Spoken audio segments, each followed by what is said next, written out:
Bonsoir. Bonsoir. Ça va, il y a un petit peu de réactivité, c'est très bien. Parce que j'espère que vous allez bien ce soir. Nous, c'est notre but, de vous faire passer un agréable moment. Donc voilà, on va vous présenter plusieurs sketchs et histoires courtes. Comme d'habitude, c'est des enfants qui vont commencer avec un conte qui sera lu. Donc voilà, on espère que vous allez vraiment passer une bonne soirée. J'ai quand même mes notes, excusez-moi, je regarde. C'est bon, je crois que j'ai tout dit en fait. Et puis ouais, vous inquiétez pas, ça va être un petit peu une ambiance un petit peu burlesque. J'espère que ça va vous plaire. Donc, Parce que ça va. à tout à l'heure.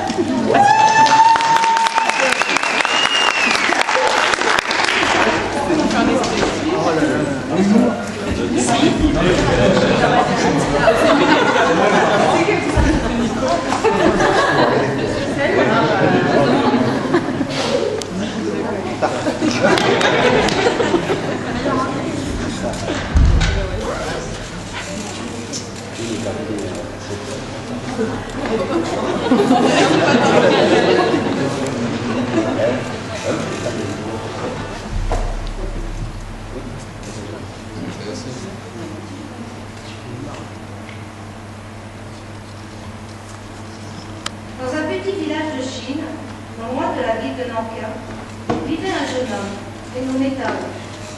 Il était très pauvre, mais cela ne l'empêchait pas d'être généreux et toujours prêt à aider son prochain. Personne ne s'adressait à lui en vain. Un jour, alors que le soleil brillait déjà très haut dans le ciel, Tao, qui dormait sur sa paillasse, à l'ombre d'un arbre, fut réveillé assez brutalement par un inconnu.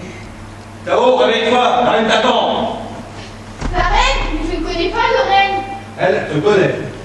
Elle m'a demandé de venir te chercher d'urgence. Suis-moi. Mais qui êtes-vous donc? Je ne vous ai jamais vu.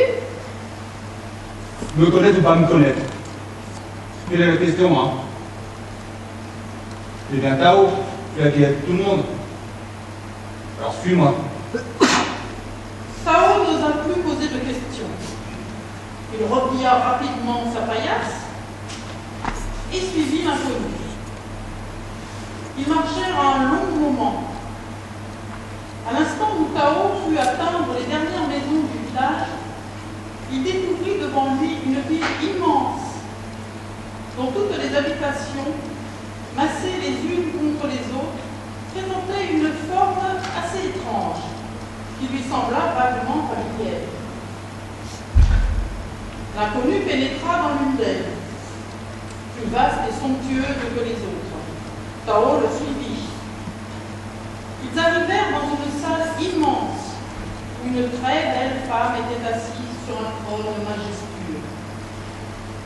Elle portait dans les cheveux une couronne d'or qui scintillait de 1000 feux. Merci, Tao, d'être venu. Mon royaume est en grand danger, et toi seul as le pouvoir de le libérer. Ce serait un honneur, votre majesté. Je vais te présenter ma fille, Fleur de Lotus. Tu sais, je considère tous mes sujets comme mes propres enfants, mais je tiens à ma fille plus qu'à moi-même. Tao put entendre des milliers de clochettes d'or.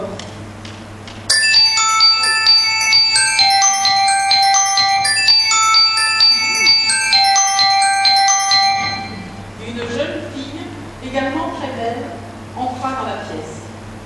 Son visage était pâle comme le lys, et ses cheveux d'or coulaient en cascade le long de son nez. L'air infiniment triste, elle alla s'asseoir à côté de la reine. À peine se fut-elle installée qu'on entendit hurler. « Le monstre! Le monstre !» Voilà le malheur dont ma mère vient de te parler. J'ai pour mission de construire une capitale. Toi seul est capable de m'aider. Tao, sans hésiter une seconde, prit la jeune fille par la main et ensemble ils quittèrent le palais. Pendant des heures, ils coururent sans prendre le temps de retrouver leur souffle.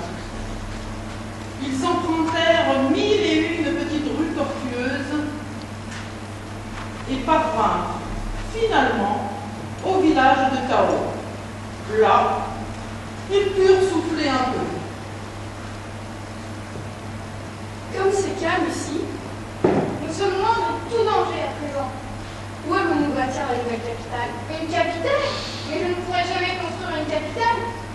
suis qu'un pauvre paysan, je n'ai ni argent, ni pouvoir. Mais tu es pourtant bien Tao, celui qui ne refuse jamais son aide à personne. Celui qui est toujours prêt à aider son prochain. Non, toi seul est capable de m'aider. Non,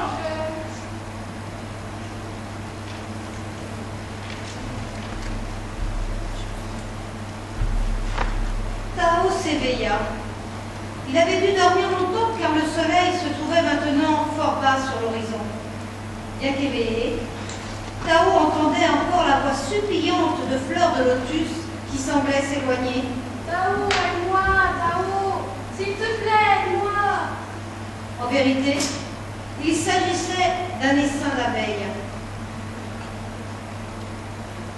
Elle semblait perdue et tournait dans...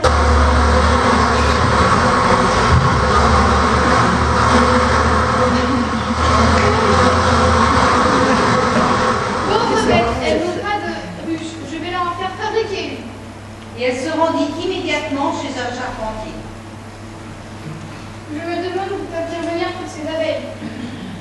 Les insectes acceptaient avec empressement leur nouveau refuge.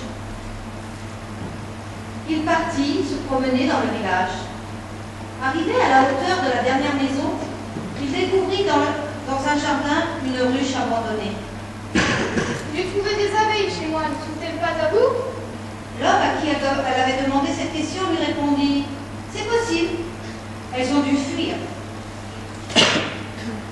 Tao enleva le couvercle de la ruche. Comme il se penchait, il y découvrit un serpent. Ah, le monstre de mon rêve! De retour chez lui, il installa dans son jardin toute une rangée de belles ruches semblables. De tous les côtés, les abeilles arrivèrent. Elles se mirent à butiner ses fleurs et lui offrirent tellement de miel en échange de sa protection que Tao, le généreux, devint bientôt très très riche.